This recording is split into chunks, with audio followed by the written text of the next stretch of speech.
নমস্কার, আমি ঝুমা বলছি ব্যাঙ্গালোর থেকে। সবাই কেমন আছেন? আশা করছি আপনারা সবাই খুব খুব ভালো আছেন। আমরাও সবাই খুব ভালো আছি। আজ সোমবার, সকাল এখন এই 9টা সাড়ে 9টা বাজে। এখন থেকে ব্লগটা শুরু করছি। সকালটা শুরু করছি এক মেঘ আকাশ দিয়ে, মানে এক আকাশ মেঘ আর ছোট্ট ছোট্ট পশলা বৃষ্টি দিয়ে। বৃষ্টি যে খুব জোর হচ্ছে তা নয়, খুব হালকা, যে পশলা বৃষ্টি বলে না, সেইরকম ঝিরিঝিরি বৃষ্টি হচ্ছে। কটা বাজে এখন? 9টা। এত ওয়েদার খারাপ ব্যাঙ্গালোরে, কদিন ধরে যে এত বৃষ্টি হচ্ছে যে কি বলবো। তো এখন থেকে ব্লগটা শুরু করছি। আমার নতুন ব্লগে, নতুন ভিডিওতে আপনাদের সবাইকে স্বাগত জানাচ্ছি। আশা করছি আপনাদের ভালো লাগবে। তো চলুন শুরু করি। সকালের কাজকর্ম হয়ে গেছে, এই ঘুরছি ক্যামেরা নিয়ে, মানে ঠাকুরের জাস্ট এই পুজোটা হলো। এই যে সকালবেলা আমাদের সকালটা শুরু হয় গরম জল দিয়ে, কিন্তু গরম জলটা আজকে আমাদের একটু দেরিতে খাওয়া হচ্ছে। সকালের কাজকর্ম হচ্ছে, সেই সময় পাইনি। আর আমি যতক্ষণ না স্নান টান করি আমি গ্যাস জ্বালি না, মানে গ্যাসে হাত দিই না, তার জন্যই আর কি জলটা খেতে একটু দেরি হয়ে গেল। আবার যেহেতু বিশেষ করে ঠান্ডা ঠান্ডা ওয়েদার, একটু গরম জল না হলে চলে না। এই যে ঠান্ডা পড়েছে, এবার আমার ঘরে গরম জল সবসময় ফ্লাক্সে থাকবে।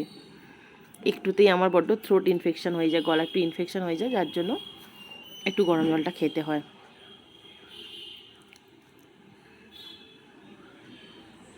আমি বোধহয় কিছু করছিলাম এদিক ওদিক করে। এই যে ছেলে সকালবেলা কাজ নেই, ফোন নিয়ে বসে পড়েছে। দাঁড়ান, ফ্রিজ থেকে কিছু একটা বার করছি আমি বোধহয়। আচ্ছা, লেবু বার করছিলাম ফ্রিজ থেকে। আজকে সোমবার, তো আজকে অন্য কিছু না, কালকে রাত্রে দুধটা ছিল, কেউ খায়নি, তো ভাবছি একটু ছানা কাটিয়ে নেব। ওই যে 1 লিটার দুধ যেমন তেমনই আছে, তো আজকে একটু ছানা কাটিয়ে নেব। ছানা, রুটি, আর ঘরে কলা আছে, অনেকগুলো পাকা কলা আছে।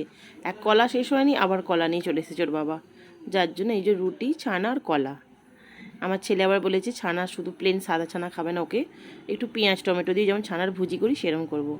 চিংড়ি মাছ, আচ্ছা তখন ফ্রিজ থেকে দুধের সাথে চিংড়ি মাছটাও বার করছিলাম, তো একটু জল দিয়ে রেখেছি। গুঞ্চি কটা হয়েছে 5টা, আর একটা ছোট্ট হয়েছে। ওদের বাবা ছেলে দুটো দুটো খেয়ে নেবে, আর আমি একটা ওই যে ছোট্টটা ওটা আমি খেয়ে নেবো। সাথে কলা ছানা থাকলে না ওতেই পেট হয়ে যায়। আর কালকে রবিবার ছিল, বাইরের খাবার খাওয়া হয়েছিল। প্রত্যেক রবিবার ভাবছি একটু বাইরে যাব, যেতে পারছি না। তো ওর বাবা তো আমাদের জানেন প্রত্যেক রবিবার একটু বাইরের খাবার খেতে ভালোবাসে। সারা সপ্তাহটা তো ঘরে রান্না হয়, শুধু বাইরের খাবার খেতে ভালোবাসার জন্য নয়। আমার স্বামী বলে সারা সপ্তাহটা কাজ করো, রান্না করো, তো রবিবারের একটা বেলা তোমার ছুটি। তো সেই জন্য রবিবারটা আমাদের কিছু না কিছু বাইরে থেকে রাত্রেরটা আনা হয়। এই যে ছানা কাটানো হয়ে গেছে, ছেলে বলছে ভুজি করে দিতে। আমি বলছি আজকে ভুজি করব না, কারণ যেহেতু এই যে পালক পনিরটা রয়ে গেছে, তো পালক পনিরটাকে গরম করে দেবো। 1 বাটি ছিল, সেটা পুরোটা ওঠেনি। দেখেছেন বৃষ্টি হয়েই যাচ্ছে হয়েই যাচ্ছে।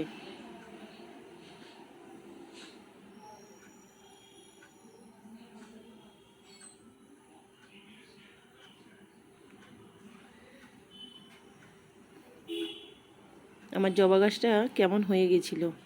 এখানে আমি বাইরে এসেছি, আমার ছেলেকে আমি মটরশুঁটি আনতে পাঠিয়েছি, সেটাই দেখছি 60 টাকা কেজি বলছে। জানি না কেমন হবে, মনে হচ্ছে খুব একটা ভালো হবে না, আবার অনেক সময় ভালোও পাওয়া যায়।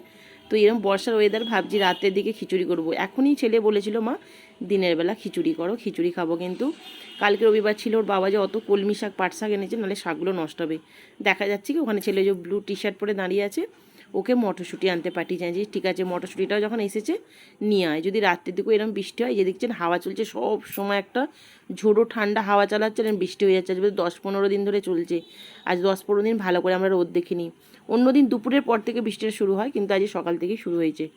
এই যে ছেলে মটরশুঁটি, এত বোকা, যখন মটরশুঁটিটা দেখছি এতটাই খারাপ অবস্থা, ও কেন নিয়েছে আমি জানি না। এ থেকে মনে হয় পাওয়া যাবে না মটরশুঁটি, তবু এনেছে যখন রেখে দিই, যদি বেছে পাওয়া যায় তো যাবে, নালে সব ফেলে দিতে হবে, পয়সাটা পুরো নষ্ট।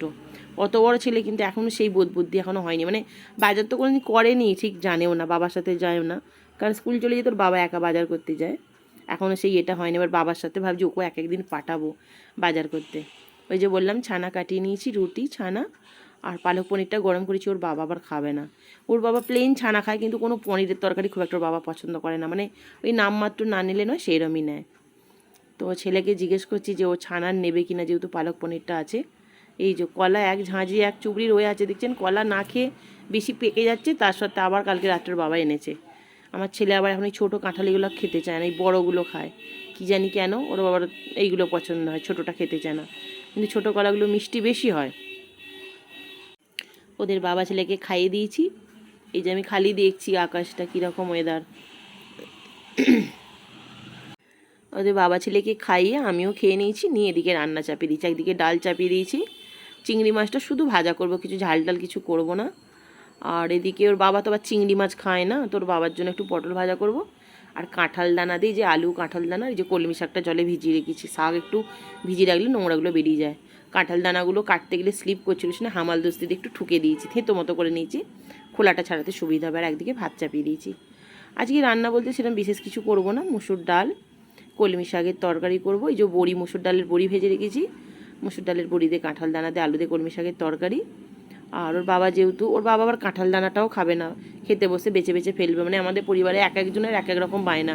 ছেলে পটল ভাজা খাবে কিন্তু পটলের দানা খাবে না, তাকে আবার পটলের দানা ফেলে দিয়ে পটল ভাজা দিতে হবে। আমাদের মানে আমার স্বামীর একরকম পছন্দ, ছেলের একরকম পছন্দ, এরম ব্যাপার। তো পটলটা ভেজে নিয়েছি আগে, নিয়ে আলুটা একটু ভাজা ভাজা করে নিয়েছি কলমি শাকের। আর চিংড়ি মাছটা এই জন্যই ভাজা করবো, শুধু কোনো রকম গ্রেভি কিছু করবো না। আমার স্বামী আবার চিংড়ি মাছ খায় না, আর গ্রেভি করলে গ্রেভিগুলো থেকে যাওয়ার থেকে শুধু ভাজা করে মাছলে খেয়ে নেব। তো আলুটা ভাজা ভাজা হয়ে যেতে এক ঝাঁঝরি কলমি শাক দিয়ে দিয়েছি, কড়াটা ভর্তি হয়ে গেছে। কড়াটা একটু মানে শাকটা নিয়ে গেলে এই যে নরম হয়ে গেছে কিছুটা, আবারও এক ঝাঁঝরি দিয়ে দেবো। তো আজকে থেকে আমার ডিউটি শুরু হলো, যেটা আপনারা টাইটেল দেখে বুঝে গেছেন যে আমাদের 3 জনের কেন এতটা শাক হচ্ছে। আগে তো আমি রান্না করতাম, দেখেছেন আমার ভিডিওতে, আমি মানে দিনের বেলা 13, 14, 15টা, ও রাত্রে 15টা, মানে প্রায় আমার সারাদিনে 30-35টা লোকের রান্না হতো।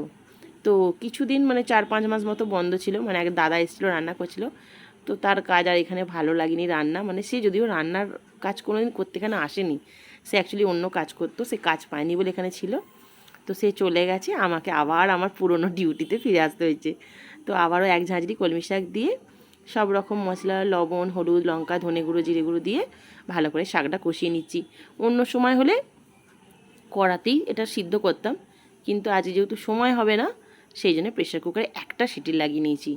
টাইমটা দেখে নিচ্ছি বারবার কটা বাজে, কারণ ছেলে যাবে টিউশনে, ওর আবার 1টার মধ্যে ওকে ভাত দিতে হবে।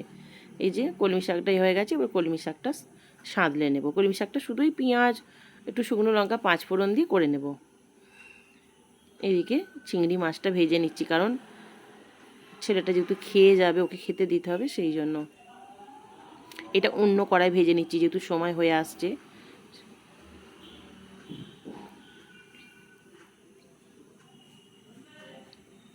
এই চিংড়ি মাছটা ভাজার পর ছেলে বলেছিল যে মা একটু তবে আমাকে চিংড়ি মাছ দিয়ে ডিম দিয়ে একটু সবজি দিয়ে একটু ফ্রায়েড রাইস মতো করে দাও। তো সেই জন্য চিংড়ি মাছটা ভাবছি ওকে এখন 2-3 পিস মতোই দেবো, বেশি দেবো না, আর বাকিটা সন্ধ্যেবেলা ওকে দেবো। আমি কিন্তু ডালটাও সাঁতলে নিয়েছি। এই যে সব রান্নাও হয়ে গেছে, কলমি শাকটা ফোড়ন দিয়ে সাঁতলে নিয়েছি, সবটা দেখাই নিয়েছি। 1টার মধ্যে বেরোতে হচ্ছে, এবার দুপুর 1টাটা সময়টা অনেক, কিন্তু সকাল থেকে উঠেই যে বর্ষার ওয়েদার, জামা কাপড় কাচলে একবার দিতে যাওয়া একবার আনতে যাওয়া বড্ড মুশকিল হয়ে যাবে। 3তলার ছাদ থেকে আনতে যেতেই অনেকটা দেরি লাগে, আর সকালেরও একরকম রান্নাবান্না থাকে। আজকে দেরি হয়ে গেছে, ওই জন্য ছেলেকে বললাম আমি ভাতটা মাখিয়ে দিচ্ছি, তুই খেয়ে নে, কারণ ওকেও আবার টাইম মতো বেরোতে হবে। প্রথমে ভেবেছিলাম যে ও আজকে অনলাইন ক্লাস করে নেবে, যেহেতু সকাল থেকেই বৃষ্টি পড়ছিল, কিন্তু ওই জন্যই বারবার দেখছিলাম রান্না করতে করতে। যখন দেখলাম দুপুর 12টা 12:30 থেকে ওয়েদারটা দেখলাম বেশ ভালো, রোদ হয়েছে, আকাশ ছেড়ে গেছে, সে জন্য বললাম না অনলাইন নয়, অফলাইনই চলে যাও। সব সময় অনলাইনে থেকে অফলাইন ক্লাসগুলো করাটাই ভালো, আমার মনে হয় সেটা পড়াটা বুঝে নিতে সুবিধাটা বেশি হয়। তো সেই জন্য ছেলেকে বললাম খেয়ে দে, তুমি বেরিয়ে যাও, আমি মাখিয়ে দিচ্ছি, নাও। এই যে ওর মুশকিল আসান তারক কাকু রেডি হয়ে বসে আছে গাড়িতে, আবার ছেলে বেরিয়ে যাচ্ছে।